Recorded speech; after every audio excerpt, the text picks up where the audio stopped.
merci, hein, merci ce matin, en ce samedi matin, de continuer à témoigner, à apporter vos témoignages dans mon Algérie à moi, ou ce que j'ai renommé mes histoires algériennes. Et on va le voir ce matin avec le docteur Anne Dulioust.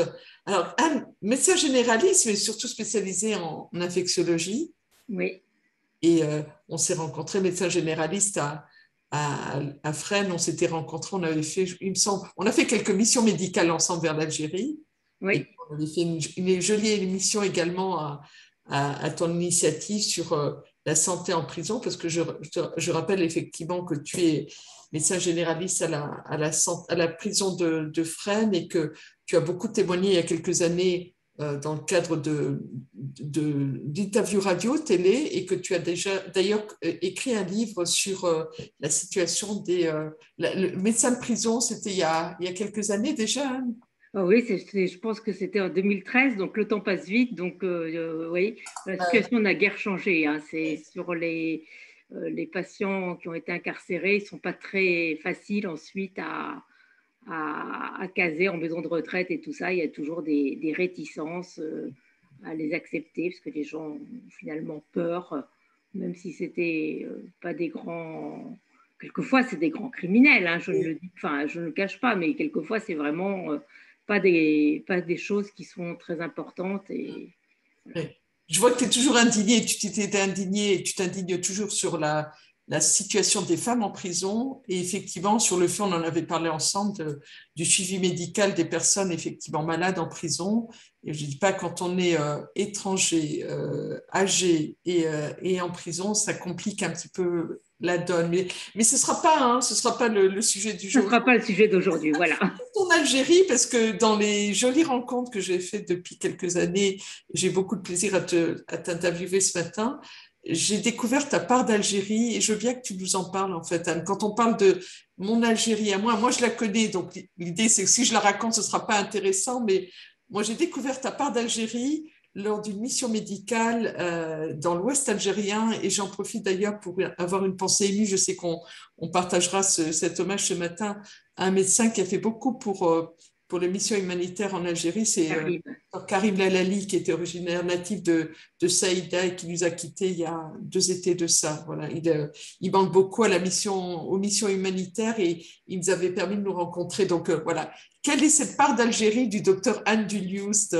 Alors, moi, c'est une part d'Algérie, je dirais, pour moi, c'est un souvenir d'enfance, l'Algérie, un de mes premiers souvenirs, en tout cas de discussions qui devaient être importantes entre mes parents et mes grands-parents, qui, puisque, en fait, comme sujet de discussion dont je me rappelle, je suis née en 57, donc je pense que c'était des discussions qui avaient lieu dans le début des années 60 sur l'Algérie, et qui devait être un sujet d'inquiétude pour mes parents et mes grands-parents, qu'on ne comprenait pas très bien, mais on sentait que c'était extrêmement important, puisque notre grand-mère maternelle, on le savait, était née en Algérie, mon grand-père paternel également, et on adorait notre grand-mère maternelle. Mes frères et sœurs, on est cinq enfants, donc le dernier ne devait pas être vraiment né, puisqu'il est né en 62, mais les 4 autres, on est très rapprochés puisqu'on est 4 en 3 ans. Et en fait, on faisait des déclarations d'amour à notre grand-mère, on l'adorait et on l'aimait tellement qu'on lui disait qu'on l'aimait en dépassant la France et l'Algérie. Voilà, c'était notre déclaration d'amour, c'était tellement immense que ça dépassait la France et l'Algérie. On ne savait pas très bien ce que c'était, mais c'était sans doute les 2 sujets les plus importants. Donc en fait, ensuite, donc on savait également, il y avait, je te l'ai raconté l'histoire, et un médecin algérien nous a permis de retrouver des photos, une panthère qui servait de couvre-lit. Donc chez mes parents, il y avait une panthère qui servait de couvre-lit, et on savait très bien que cette panthère était une panthère d'Algérie. À l'époque, je ne savais pas que c'était une des dernières panthères d'Algérie, mais maintenant, je l'ai découvert. Et un médecin, lors de cette première mission que nous avons fait ensemble à Sidi Bel Abbès, m'a retrouvé une photo de cette panthère devant la maison de mon arrière-grand-père, et donc qui avait été tuée parce que l'histoire dit dans la famille qu'elle avait mangé des moutons et peut-être attaqué ou manger un homme, ça c'était pas très clair. on avait cette photo où on trouve ma grand-mère prise assise sur cette panthère. Et donc, on savait que l'Algérie, c'était un souvenir familial. Donc, en grandissant, on a un peu plus parlé d'Algérie, d'une part avec ma grand-mère, qui était donc née, elle était née à Colbert. Alors, Colbert, j'ai regardé tout à l'heure parce que j'oublie à chaque fois. Colbert, c'était maintenant appelé. Pour moi, c'est pas très facile puisque j'ai toujours. Puis moi, je serais bien incapable, comme c'est pas ma région de... Voilà, c'était près de Sétif. D'accord. Okay. Donc, et ensuite, elle a habité Miliana, où elle a rencontré mon grand-père, qui était également né en Algérie, à Miliana. Donc, dans ma famille, du côté de ma grand-mère maternelle, elle était née à Colbert, et son père était administrateur de commune mixte. Ensuite, il était allé à Miliana. Donc, elle racontait son enfance à Colbert, qu'elle avait, je crois, préférée à Miliana, et elle me racontait que son père recevait les chèques dans les tentes, et que déjà à l'époque, donc elle était petite fille, elle est née en 1905, et c'était parfois compliqué entre les Français et les Algériens, mais que lui disait toujours que lui, il ne lui arriverait rien parce qu'il était juste, et que c'est ce que les chefs arabes lui disaient, qu'il ne lui arriverait rien parce qu'il était juste. Donc, elle était née là-bas, et donc là, j'ai une photo, et sur la panthère, donc, et après... C'est ta grand-mère là qu'on voit, Anne, hein? C'est ma grand-mère qu'on voit sur la photo, oui. Et donc, mon grand-père, également né en Algérie, à Miliana, et fils d'un médecin de Miliana, donc qui exerçait, je n'ai pas retrouvé sa maison, mais je n'ai pas passé assez de temps à Miliana, qui était médecin à Miliana, qui est enterré là-bas, puisqu'il est mort, je crois, à la fin de la Deuxième Guerre en 1945. Donc, après, de ce côté-là, on savait que tout le monde était rentré, puisque ma grand-mère et mon grand-père se sont mariés en 29 à Paris, et ma mère est née en 30, et il n'y avait pas de souvenirs désagréables de l'Algérie, il n'y avait que des souvenirs heureux, une enfance heureuse pour ma grand-mère, sauvée, comme elle me le disait, par un cavalier parce qu'elle était tombée dans un bassin. Et mon grand-père aussi nous racontait qu'il avait fait ses études secondaires au lycée d'Alger, appris un petit peu l'arabe, et il n'en gardait que des souvenirs très heureux. Il était parti faire des études supérieures à Paris, et puis ils se sont mariés, et ils ont eu ma mère, et après, mon arrière-grand-père et mon arrière-grand-mère, une fois qu'il a été à la retraite, donc je pense pendant la Seconde Guerre, sont rentrés vivre en région parisienne et ne sont plus retournés en Algérie. Mais ce n'était pas une volonté, voilà. Hein. C'était pas une volonté, ils étaient rentrés... Ah, mais comme ils étaient finalement fonctionnaires, ils n'avaient pas finalement, je pense que la mission était terminée, ils sont rentrés, leur fille était en France, ils sont rentrés vivre en France. Ils ne se sentaient pas du tout chassés, mais ils avaient leur famille, leur fille, leur petite fille. Ils avaient une seconde fille qui était également en France. Personne n'était resté en Algérie. Et du côté de mon grand-père, il vivait de ses parents. Lui, mon arrière-grand-père est enterré à Miliana. Et elle, au début des années 50, je pense qu'elle a pris la décision aussi de rentrer. Je crois qu'ils étaient rentrés en 52. Je ne l'ai pas connue, hein, 52 ou 53, parce qu'elle était seule en Algérie. Donc, décidé finalement de rentrer.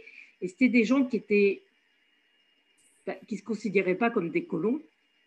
Ils avaient vécu une partie de leur vie ou toute leur vie en Algérie, et puis ils avaient décidé de rentrer parce que le reste de leur nouvelle vie de retraité était en France. Et donc, c'était des souvenirs heureux, mais pas revendicatifs. Et ce que j'ai compris par la suite, c'est que de toute façon, moi, j'avais une famille qui était pour la décolonisation de l'Algérie. Donc, de toute façon, c'était plutôt une inquiétude sur ce qui se passait. Peut-être qu'ils avaient sûrement laissé des amis, je le sais. Il y avait des amis de la famille plus lointaine qui étaient en Algérie, mais eux étaient pour la décolonisation de l'Algérie. Donc, de toute façon, ce n'était pas le problème. Donc, ce que je t'ai raconté, ça, c'est du côté de ma mère. Mais du côté de mon père, ce qui est drôle aussi, c'est que ses grands-parents, à lui, étaient rentrés d'Algérie, mais alors au début du XXe siècle, son grand-père est rentré d'Algérie au début du XXe siècle, ayant tout liquidé les biens qu'il pouvait avoir là-bas. Lui, c'était, je pense, des gens un peu plus fortunés, et ils avaient des minoteries à Blida. mais il ne supportait pas le climat. Il était bipolaire d'après mon père, donc il a décidé un jour de tout vendre, de s'installer à Chinon, dans la Loire, enfin dans la Loire, je crois que c'est la Vienne exactement, et d'appeler sa maison la Smala. Je me souvenais plus de cette anecdote. Tu aperçois une photo, c'est qui là qu'on voit en photo? Alors là, c'est mon grand-père. D'accord. Et si tu vois le bas de la photo, il y a marqué Alger. Oui, 13 rue d'Isly, Alger, exactement. Voilà. Donc, il est habillé en petite fille, mais c'est. Voilà, donc j'ai deux. J'ai hésité, j'étais pas sûre, tu vois, je me dis, est-ce que c'est un petit garçon ou une petite fille? C'est pour ça que j'ai juste dit, ouais, qui voit-on? Tu vois, j'ai éludé un peu la question. Et donc, tu sais, oui, en tout cas, cette part d'Algérie, elle est importante dans ton histoire familiale. Oui. Elle t'est racontée. Il y a elle m'est racontée.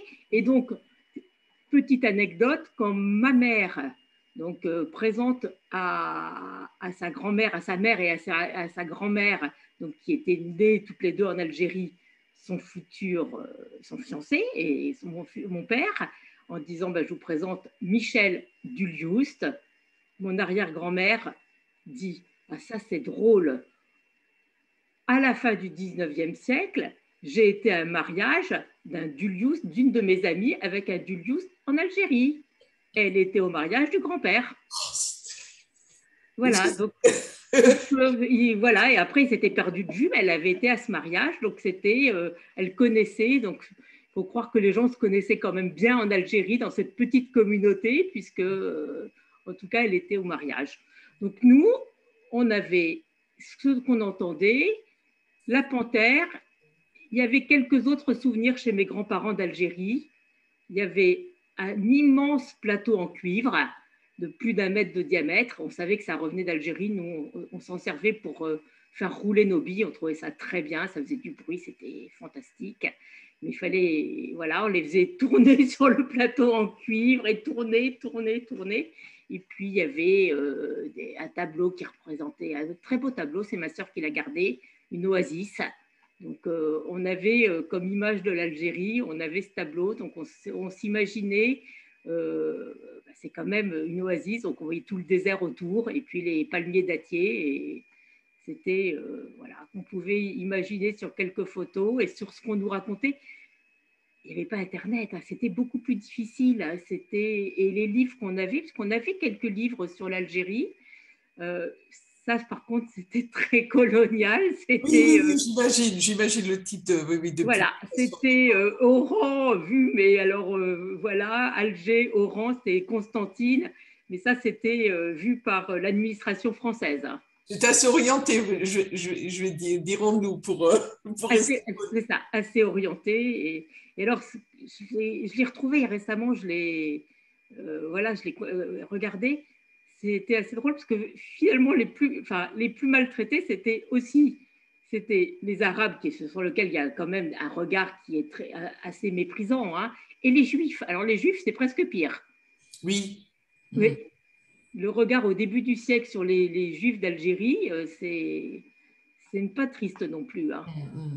Voilà, donc c'était ça. Et puis, enfin, il y avait le couscous. Le couscous. Donc, quand on voulait faire un bon repas, c'était un couscous chez ma grand-mère, préparé par ma grand-mère, où elle passait des heures et des heures à préparer le couscous. Et je n'ai jamais mangé un aussi bon couscous. C'est le couscous de mon enfance. Je veux bien te croire. C'est ma Madeleine. Ma Madeleine. On garde tout jusqu'à présent ces effluves, effectivement, du couscous. Tu vois, elle nous disait toujours, il faut, et elle allait l'acheter exprès près de Saint-Lazare, parce qu'elle connaissait une petite épicerie, elle mettait du Hazel Hanout. Alors, c'était ça, il fallait mettre beaucoup de Hazel Hanout pour avoir un bon couscous. Tu le fais d'ailleurs? Ta grand-mère t'a appris à faire le couscous? Et non. Tu vois, comme ça, il y a des secrets qu'on ne transmet pas. Donc, c'était ça. Ensuite, on grandit. Qu'est-ce qui se passe? Je pense qu'il y a l'arrivée de nombreux travailleurs algériens en France. Et puis, quelques années après, le regroupement familial. Et donc, ma mère était assez active dans notre petite ville de banlieue, à Sèvres, et toujours avec des idées de gauche. Et on se rappelle Madame H, qui venait apprendre le français à écrire à parler et à écrire le français à la maison. Donc, elle faisait de l'alphabétisation il y avait une seule personne, elle n'avait qu'une élève, mais cette élève, là maintenant, je ne l'ai pas vue depuis, oui, parce qu'en plus on vient de déménager, on a quitté notre ville d'enfance, enfin ma ville d'enfance, pour aller pas très loin, mais donc je la rencontrais encore, et chaque fois que je la rencontre dans la ville, elle me parlait de ma maman qui est décédée en 88, mais c'est pour elle, c'était elle qui lui avait permis une intégration réussie, puisque je crois qu'elle a eu 4 enfants après qui ont tous fait des études supérieures, avocats et tout, donc elle avait pu aider ses enfants. Et donc, ce dont je me rendais compte aussi, c'est que maman aidait cette Madame H, mais que l'école française n'aidait pas tellement à l'intégration n'aidait pas tellement à l'intégration des enfants, même brillants, puisque elle, on lui disait, vos enfants, de toute façon, vous êtes femme de ménage et votre mari est ouvrier chez Renault, puisque c'était Sèvres, à côté de Renault-Billancourt. Pourquoi voulez-vous qu'ils fassent des études? De toute façon, vous n'aurez pas les moyens de leur payer des études. Et donc, on va les orienter vers un métier technique. On sent qu'il y avait des relents encore, il y en a toujours aujourd'hui, de cette guerre d'indépendance, de cette guerre d'Algérie qui n'était pas complètement réglée. On en était proche dans les années auxquelles tu fais référence. Oui, c'est ça, on en était assez proche. Et puis, il y avait, je pense quand même aussi, le fait que c'était des émigrés, et on disait, bon, c'est des enfants d'émigrés, et ils ne vont pas faire d'études, et elle a dû les mettre dans le privé, ces enfants, à l'époque. Parce que le système public français, non, pour eux, il fallait les orienter vers… une filière technique manuelle, oui, tout à fait. Technique manuelle, voilà. Enfants de femmes de ménage et d'ouvriers, donc ne devaient pas faire des études supérieures. Mais c'était un peu ça quand même, même sur… moi, personnellement, j'étais une élève moyenne, enfin, parce que je ne foutais rien, mais d'accord. Mais un professeur avait dit à ma mère que de toute façon, j'étais suffisamment mignonne pour pouvoir me marier et avoir des enfants. Ça ne servait à rien que je fasse des études. Bon, écoute, oui, effectivement. C'était le même collège et lycée, donc c'était quand même une mentalité un peu particulière. Les femmes étaient bonnes à faire des enfants et les ouvriers à rester… dans leur statut d'ouvrier. Dans leur statut d'ouvrier. Ouais, c'était quand même assez particulier. Bon, après, voilà, pour te parler de mon Algérie, après, études de médecine, et puis on croise des médecins algériens, on travaille avec eux, et puis malheureusement survient ensuite la décennie noire. Et ça a été pour nos collègues qui étaient rentrés en Algérie. On avait moi, j'ai commencé mes études en 75, donc je les ai finies finalement. Bon, j'ai fait ensuite une thèse de sciences, mais en 85, j'avais terminé mes études de médecine. Et donc, on a travaillé avec des médecins qui sont rentrés en Algérie, pensant pouvoir travailler. Et là, les femmes, ça a été terrible quand même pour nos collègues femmes pendant la décennie noire. Hein. Certaines ont vraiment… Moi, j'ai perdu les liens, mais certaines nous racontaient avoir extrêmement peur. Extrêmement peur, ne pas pouvoir aller travailler, guetter dans l'escalier, et puis on les a… En fait, après, je les ai perdus de vue, mais c'était pratiquement impossible de travailler. Certaines ont arrêté de travailler, d'ailleurs. Donc, pendant cette décennie… on savait que c'était très compliqué, extrêmement difficile, même pas plus que très compliqué. C'était épouvantable pour les gens qui étaient repartis en Algérie. Donc, il y avait ceux qui étaient restés en France avec qui on travaillait normalement et qui finalement témoignaient assez peu de ce qui s'est passé. Parce que l'information ne circulait pas aussi. Début des années 90, on est en plus sur un pays qui se referme. Même nous, de toute façon, on n'y allait pas. Et il n'y avait pas la force… le pouvoir de communication des réseaux sociaux qu'on a aujourd'hui. Je pense que les choses se seraient sans doute passées différemment et l'information, en tout cas, aurait été véhiculée plus rapidement si ça avait été aujourd'hui. Oui. C'est ça. Finalement, on a très peu de renseignements et on les a après quand les gens reviennent.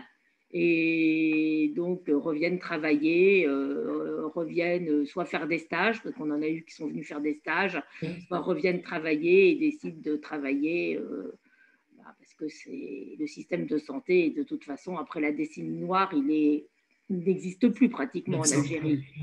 Il est exsangue, et donc ils reviennent travailler et se former et prendre donc ce qu'on voit toujours, c'est qu'ils ont les postes les moins bien payés, et qu'on est également choqué par le fait que comme ils n'ont pas d'autres possibilités, ils acceptent et qu'on se permette de les payer aussi mal. Voilà. Donc on les exploite. On rappellera la fameuse fonction, le fameux FFI, c'est ça, faisant fonction d'interne. En fonction d'interne qui fait tout, et on se rappelle le film, voilà. Hippocrate, Hippocrate, voilà, qui est vraiment qui se passe après les années 2000, hein, mais qui était effectivement mais c'est toujours ça, enfin c'est toujours ça. Non, on a de plus en plus de mal à recruter des médecins, donc je pense qu'on arrive à leur offrir un peu mieux.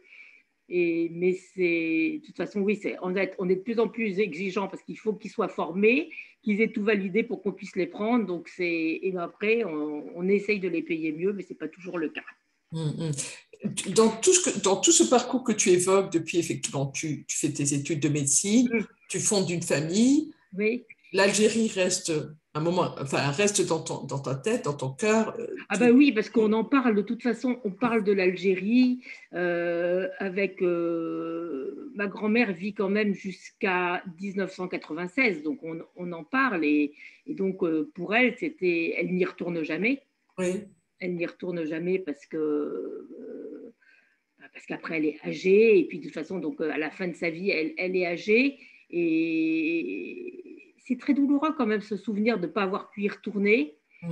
Je sais que ma mère, donc, est morte en 88, n'était allée qu'une fois en Algérie, donc elle y est allée jeune fille avant d'être mariée, voir sa grand-mère qui n'était toujours pas rentrée, qui a dû rentrer dans les années 52-53. Elle y est allée une fois, elle dit « je suis allée au Sahara » et il a plu. C'était la seule fois de l'année où il pleuvait, il a plu. Donc voilà, qu'elle avait attiré l'eau. Et puis on en parle, parce que c'est vrai que les souvenirs, souvent les personnes âgées, elles aiment bien parler quand même de ce qu'elles ont vécu dans leur enfance, hein, de leur vie qui était un peu... je ne sais pas si elle était privilégiée, d'une certaine façon, elle était facile, parce que quand même, ils avaient des domestiques, ils avaient une vie relativement facile en Algérie, et puis ils y avaient été heureux, je crois, c'est l'enfance, on est souvent quand même heureux pendant l'enfance, et donc ils aimaient bien en parler.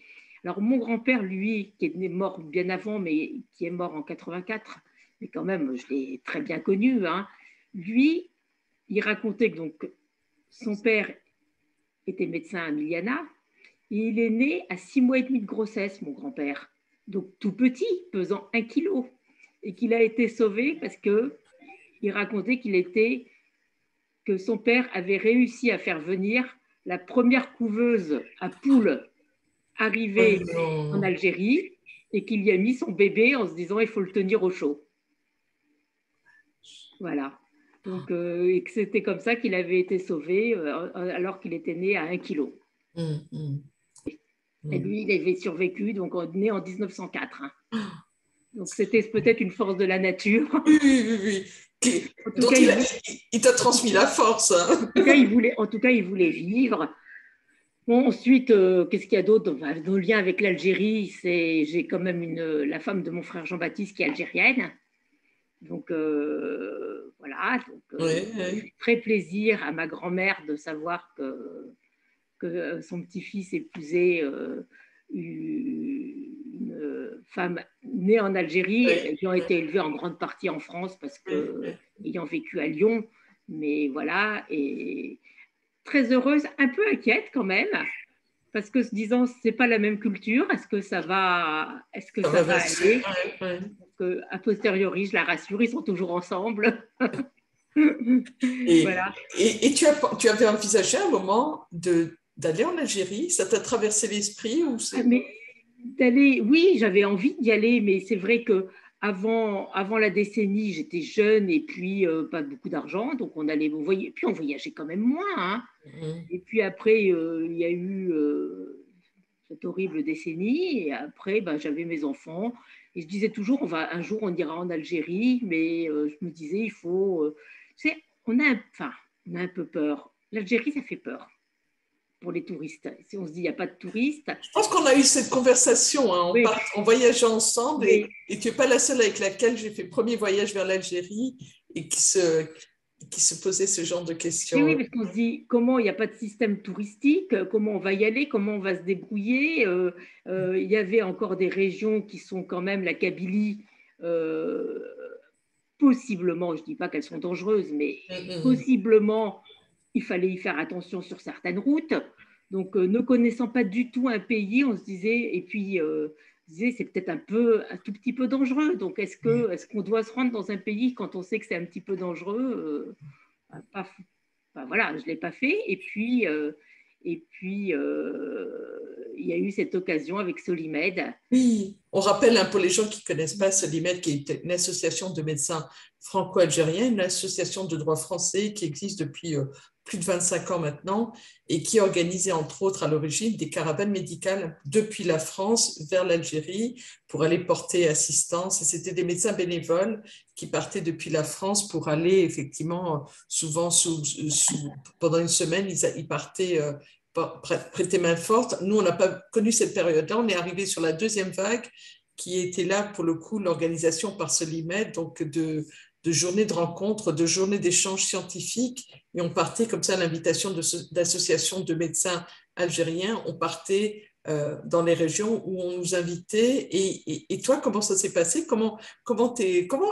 J'ai oublié l'anecdote de comment Alors, en es-tu fait, arrivé à moi, il se trouve Solimed? que je connaissais Karim Oui. Melali, dont on a parlé et évoqué Mm. le souvenir tout à l'heure, parce qu'il travaillait à Bicêtre et que c'était le biologiste correspondant de l'hôpital de Fresnes, et Mm. que je connaissais aussi Tahar Kiter, Oui. qui avait travaillé comme biologiste à l'hôpital de Fresnes.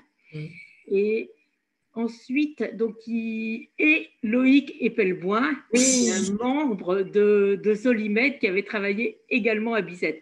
on Donc, embrasse les Epenpoints au passage, hein. voilà, on embrasse tout le monde. Oui, oui, oui, oui, oui. Non, mais Loïc est en Guyane d'ailleurs, on Voilà. l'embrasse. Et donc, Ouais. quand Loïc est parti en Guyane, en fait, ils ont cherché un remplaçant pour faire la partie des cours sur les maladies infectieuses. Et Ouais. là, Karim et Tahar, qui se connaissaient bien, ont pensé à moi en me proposant de venir. Donc, il y a déjà eu Mélanie Bouteille-Gaillet qui est partie une fois Ouais. avec Solimed pour faire des cours sur les hépatites. Et puis ensuite, ils m'ont demandé si j'acceptais de partir faire des missions. Ouais. Tu as hésité? Ah, pas du tout. Ah non, j'ai tout de suite dit Au oui. contraire, tu te dis c'est peut-être un appel, justement, un appel du Ah oui, pied. oui, oui, pour moi, c'était, franchement, c'était évident que je pouvais le faire et Hmm. que j'avais envie de le faire. La première mission qu'on a faite ensemble, c'était dans l'Ouest, hein, c'est C'est ça? à Sidi Bel Abbès. Ouais. Ouais. Hmm. Oui, oui, c'est dans l'Ouest. Et puis, donc, c'était notre première mission. Et ensuite, moi, finalement, j'ai fait des missions à Sidi Bel Abbès et à Tiaret. Hmm. Hmm. La première image quand tu arrives en allant à Sidi Bel Abbès, non plus, Donc, c'était avec toi. Tu te c'est souviens de le ce malaise vol? dans l'avion, le malaise. C'est ça, Je m'en souviens maintenant. C'était ma avec première image, c'est donc on intervient dans l'avion avec justement Karim et Tahar pour enfin, vraiment on un est malaise à bord. On fait voilà un un malaise à bord, Paris-Oran. enfin, un malaise a priori quand même chez un patient un peu âgé, diabétique avec des facteurs de risque.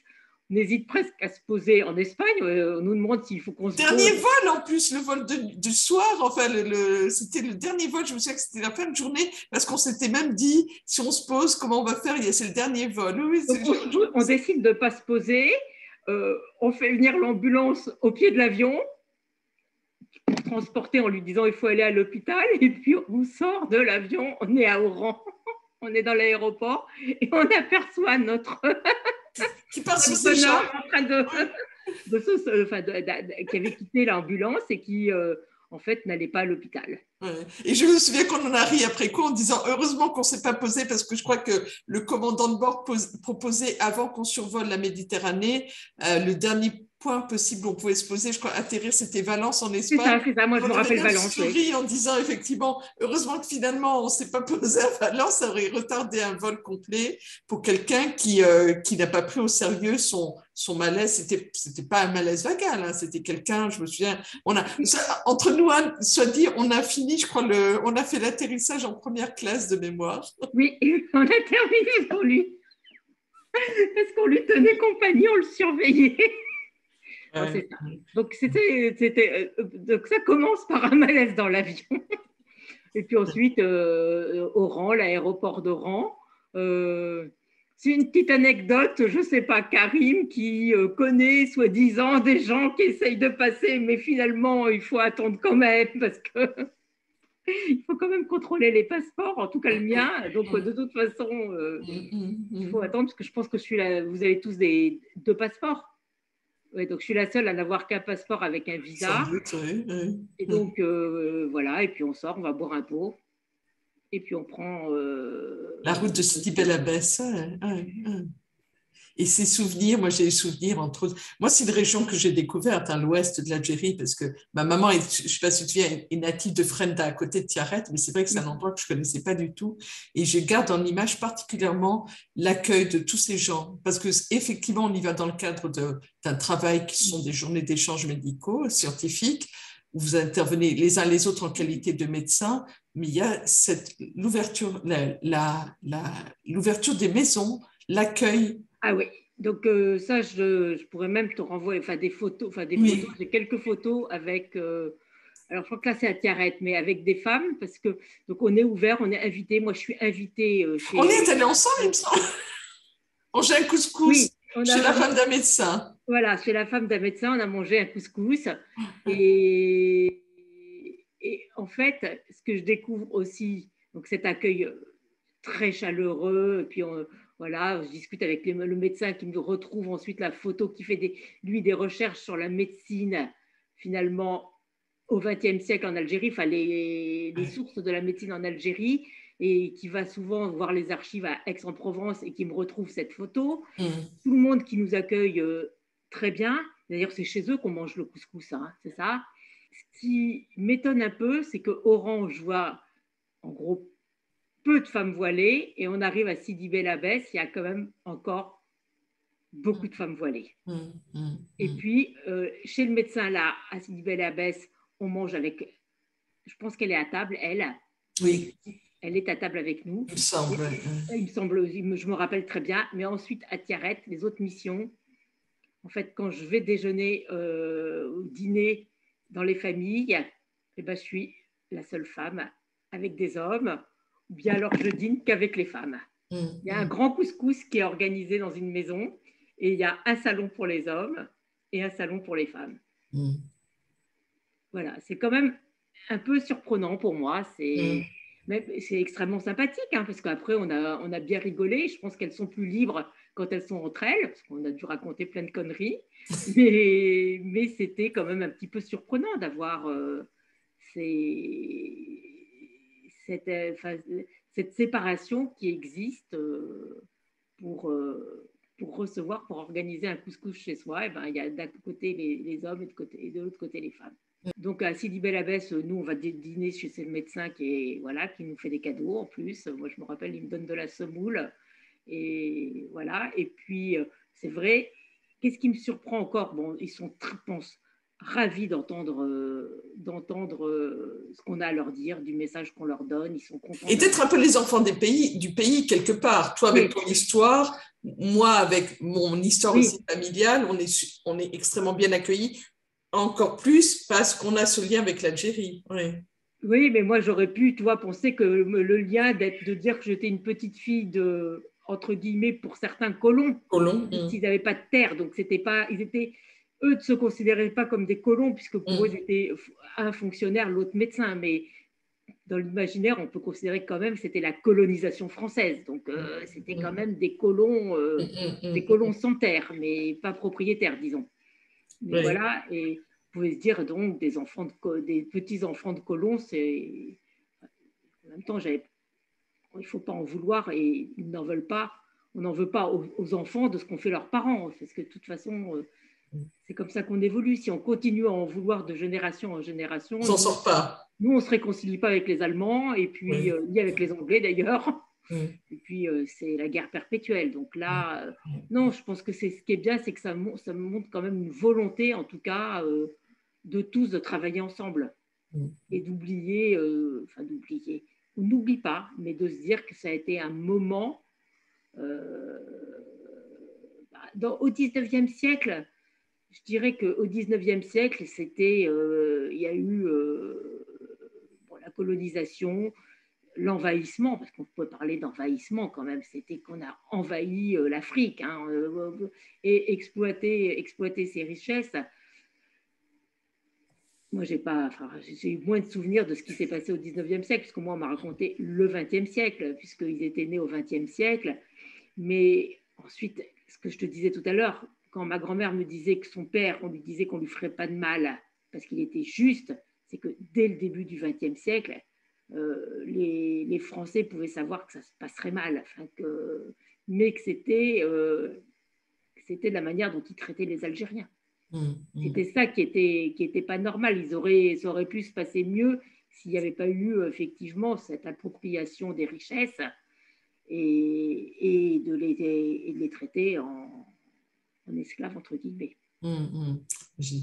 Et dans les bienfaits, ce qu'il faut garder malgré tout, je sais que je vais faire grasser des dents, c'est que cette histoire franco-algérienne qui est très particulière nous permet aujourd'hui de nous exprimer dans une langue qu'on comprend, toi et moi, et d'avoir accès à notre histoire qui est commune et qui est belle. Tu es resté en contact avec des gens en Algérie. On ne va pas rentrer dans le débat aujourd'hui, qui ne sera pas la question. Oui, j'étais restée là, depuis longtemps que je n'ai pas eu de nouvelles. J'étais restée en contact avec une femme de Tiaret, sage-femme, qui était, elle, par contre, très, très libérée, et pas forcément bien vue, puisque c'était une des seules non-voilées qui acceptait d'aller dîner avec dehors, dans un truc où il y avait des Algériens, des locaux, d'aller dîner avec des hommes.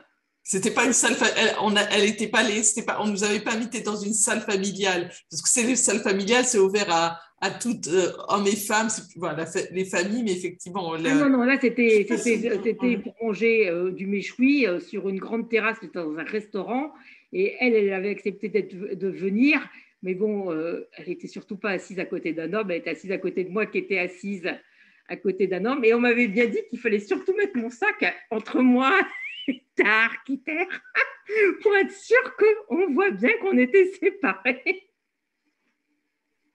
Voilà, mais voilà, donc elle, oui, parce qu'elle essayait de venir en France, alors elle serait bienvenue, c'est toujours compliqué de les faire venir parce qu'il faut trouver de quoi les loger, donc elle, j'étais restée en contact avec elle, et sinon, finalement, non, pas tellement finalement, mais bon, on a, depuis 2 ans, avec le Covid, qu'est-ce que tu veux, on est en contact avec... Oui, mais je suis sûre que si on te propose dans quelques mois de repartir en Algérie... moi, si on m'avait proposé là pour le Covid, c'était compliqué de dire oui parce que je suis un peu, on n'est pas très nombreux à l'hôpital, mais je serais repartie et en fait, je sais que là, alors notre DRH est également une Samia, et a fait envoyer encore du matériel qu'on a récupéré, fait envoyer régulièrement là, puisqu'il y a eu des appels à des dons de matériel, a fait envoyer des choses avec l'accord du directeur. Voilà. Merci beaucoup, Anne, d'avoir partagé ce matin ta part d'Algérie, ton Algérie à toi.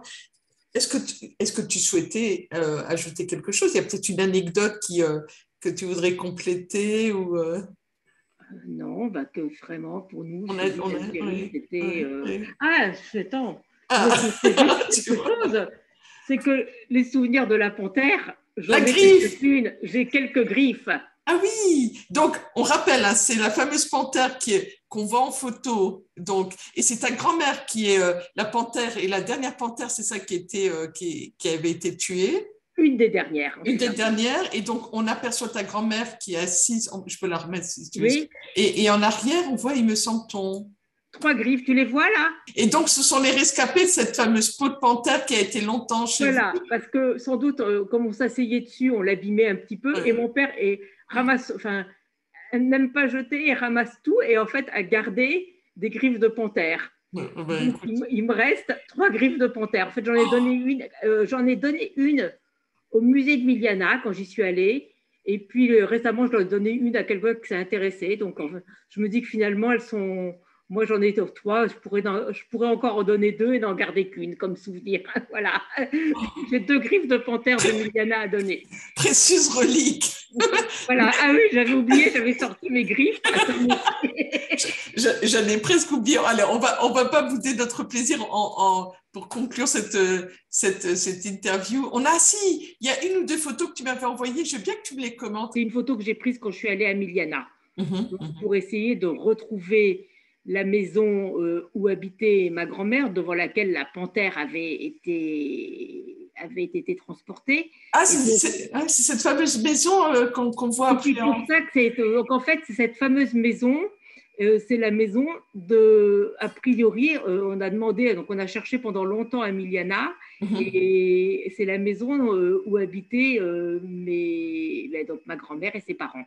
Oui. Et devant laquelle a été déposée la panthère. Alors cette photo, donc il y a la panthère sur laquelle est assise ma grand-mère, donc on voit qu'elle a 3-4 ans, donc cette panthère doit avoir été tuée en 1900, elle a peut-être même pas 3 ans, 1907-1908, et derrière on aperçoit un monsieur avec une casquette, donc le deuxième à droite de l'arbre, et celui-ci, et ça je sais que c'est mon arrière-grand-père. D'accord. Donc après, on aperçoit d'autres personnes, mais je ne sais pas qui c'est. À gauche de l'arbre, je pense que c'est Messaouda qui s'occupait, puisque je sais qu'elle s'appelait Messaouda, qui s'occupait de ma grand-mère quand elle était bébé. D'accord. Voilà. Et puis, je pense que ce qu'elle appelait les cavaliers, c'est ceux qu'on voit sans doute à gauche, à l'extrême gauche, et qui étaient partis pour rechercher cette panthère et la tuer. Mais bon, c'est drôle parce que maintenant, on n'assierait plus un enfant sur une panthère qu'on vient de tuer. Pour prendre la photo. En tout cas, ça nous a permis d'évoquer aujourd'hui la mémoire de chers disparus, de tes proches, et puis de partager cette part d'Algérie, de ce pays qui nous manque, dans lequel on ne s'est pas, moi particulièrement, rendu depuis 1 an et demi. On pense particulièrement à eux dans ces moments difficiles, la situation sanitaire, et puis dans une bonne partie de l'Algérie, dont la Kabylie principalement, ces incendies de forêt qui ont fait des dégâts, et des dégâts monstrueux, non seulement au niveau du paysage, du décor, mais qui a fait beaucoup de brûlés et de personnes. De personnes. Je sais d'ailleurs qu'il y a beaucoup de matériel qui est parti aussi pour soigner les brûlés. Il n'y a pas simplement pour le Covid, mais aussi ils ont demandé du matériel pour les brûler. Shukran, docteur Anne. J'allais te demander, tu dois connaître, est-ce que ta grand-mère disait quelques mots en arabe, ou elle avait des expressions? Pas du tout. Oui. Mon grand-père, oui, il nous apprenait quelques mots d'arabe, puisqu'il les avait appris, il nous les apprenait. Nous, on voulait en apprendre, mais je me rappelle, il nous disait, alors lui, il simplement fissa. C'était ce qui était resté, c'était fissa. Mais ma grand-mère, pas du tout, mais je pense je suis même certaine, elle n'a pas appris un mot d'arabe. Et puis on rappelle qu'effectivement, la présence française et l'importance de la langue française à l'époque, chose qui a changé depuis, faisait qu'effectivement, il n'y avait peut-être pas la nécessité pour elle d'apprendre, de parler une autre langue que le français. Mais par contre, au lycée d'Alger, mon grand-père avait appris l'arabe. L'arabe, Enfin, un petit peu, il ne parlait pas couramment arabe, mais il savait en parler, dire 2-3 phrases. En tout cas, il pouvait dire des choses, mais il ne nous a pas appris beaucoup. À tous ceux qui t'ont précédé, tous ceux qui nous rapprochent de cette Algérie, de ce pays qu'on a en commun, on va avoir une pensée émue. Merci Anne, merci beaucoup pour ce joli témoignage. Vraiment. Merci Samia, à bientôt.